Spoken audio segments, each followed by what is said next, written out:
Kita ke informasi lain, saudara anggota parlemen bentrok di Badan Legislatif Taiwan pada Jumat lalu saat pembacaan amandemen Undang-Undang Pemilihan dan penarikan kembali pegawai negeri sipil dan rancangan undang-undang kontroversial lainnya.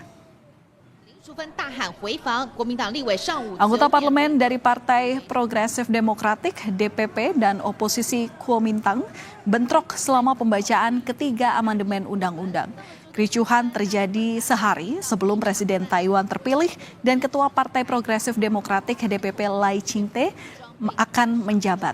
Meskipun partai oposisi utama Kuomintang atau KMT memiliki lebih banyak kursi daripada DPP, partai tersebut tidak memiliki cukup kursi untuk membentuk mayoritas dan terpaksa bergabung dengan Partai Rakyat Taiwan atau TPP untuk mendorong usulannya sendiri.